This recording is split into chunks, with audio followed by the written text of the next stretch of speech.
Okay, questions for Coach? John Corrales will be first. Coach, noticing that you're ending these things with these practices with free throws, is there an added emphasis on the team's free throw shooting, or is it just something, a habit, or was that? More of a habit in general. It's nothing personal with our team. It's just a chance to get some reps up at the end of practice when you're tired, get a little focus there. Obviously, you know the importance of free throws. So other than today, we've been doing a lot of competitive free throw pressure situations. Today we just kind of let them get it up, but want to put them in some tough situations and see who our best free throw shooters are under pressure. Next question from Jay King. Jalen said yesterday that you guys are trying to play with a very fast pace, and that's one of the things that stood out to him about the training camp so far. What about this roster has convinced you that you want to play that fast and with that much pace?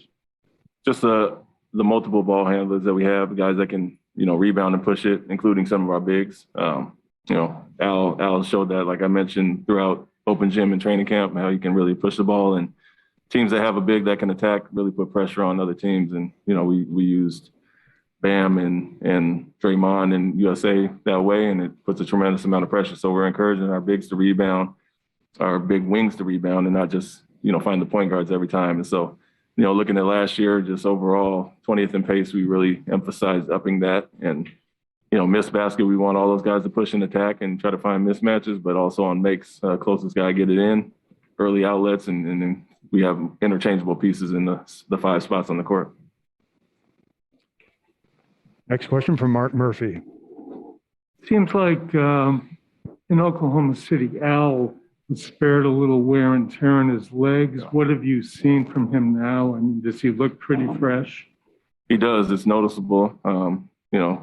Whether he found the fountain of youth or it's just a time off that he got not playing all the games last year in Oklahoma City. I mentioned having him in Philadelphia where, he sat out some games here and there, but for the most part, he's come back in shape. He looked great since the day he came into training camp and, talked about how he took care of his body and how much of an opportunity this is, and he's happy to be back. So you can see with his body and how he's playing, he looks lively, fresh, and, looks rejuvenated. So we're loving what we're seeing from him. And you had mentioned that in Philly, maybe he wasn't put in the best positions. I mean, can you go a little more into that? Just what did you see? How could he have been used? How was it? Just in general, we had a big team. Obviously, you got him and Joel, but then you got Tobias and Ben and some big bodies there. And Josh Richardson was part of that. But a lot of times, you're going to put your bigger player. A lot of teams put big players on Ben, and then obviously save one for Joel. So a lot of times they had, 2 guards and small forwards on Al a lot. And I felt, we could have took advantage of some of those, not only putting him in positions, but getting his mentality right to attack those mismatches. So that's just something that I saw while I was there in my time. But, like I said, last year in Oklahoma, he was more back to himself. And, the 2 times we played him last year, he played great, played with that young group, and having the time off has made him rejuvenated. But we're also putting the emphasis on if they're guarding, Jason or whoever it may be with the bigger body, you got to take advantage of those other guys. All right, Rob. You guys obviously have a lot of different personnel to either start big or start smaller. Heading into camp for you and your staff, do you already have a sense in terms of which way you want to start, or you want to look at the kind of the combinations during camp here to just better evaluate where to go? Yeah, we want to look at everything, honestly. We feel the versatility is an asset for us with the lineups we can start, but a guy like Al is making a huge case, obviously, the way he's come in and looked and played and the leadership and things he's brought.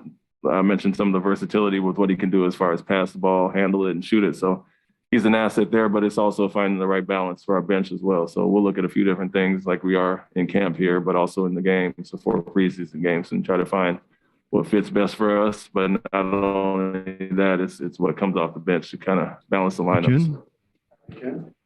For Jason and Jalen, the emphasis being put on improving as playmakers. How do you coach that? How do you teach that, especially to guys who have played this game for so long at such a high level? Yeah, just help them understand who they are and the attention that they draw. One thing I told them, we joked about it with my coaching staff, was all men are not created equal on the basketball court. And so what they can do and what the other guys rely on them for shots, they got to take advantage of that. They draw a ton of attention.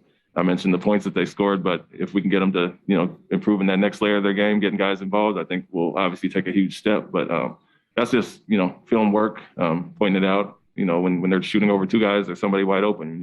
When you draw two, you've done your job, get off the ball. So those are things we've stressed throughout camp and from day one, and they've done a great job getting guys involved here so far. We'll do a Zoom question, Coach, with Chris Grenham. Hey, mate. In terms of injury updates, is Juwan still the only guy who has been limited to the first couple days? Sorry, speak up, please. In terms of injury updates, is Juwan still the only player who's been limited throughout the first couple days? Yeah, and today he did more in camp other than some contact drills. So he's even ramping that up a little bit, just stayed away from contact and did everything non-contact wise. But yeah, he's the only one. Back in person with Tim Bontemps. To go back to the pace stuff a bit, when Abby just asked about Jason and Jalen having to try to improve on their playmaking, is part of playing faster, not only trying to push the pace in the full court, but trying to make quicker decisions in the half court in terms of trying to move the ball around more and not have it be static. Is that part of what you want to see from the two? Yeah, exactly right. I think pace sometimes gets misconstrued with just transition, and we're trying to get them to be make quick decisions. We call it 0.5, whether you catch and shoot, or catch a pass, or catch and move it. Those are things we want them to improve on, those areas in the half court. And be less ball stoppers. Like I said, the easy thing for them and the natural thing is to find the mismatch and isolate there. And they're going to be doing that as well when they find the proper mismatch. But we really want to encourage them. We're kind of overdosing on that side of it first and then get back to who you are. So, do some of the things that are not as natural for you. I point out to Jason throughout USA when he passed up 3-pointers that he had, and he would settle for a tough step back over a big guy when he had the initial shot. So just point out those things and showing them on film and reiterating that, but they're willing guys and high character guys, and they're trying to do it and looking great trying to do it as well. Wrap it up right there. Thank you, Coach. Thank you, guys.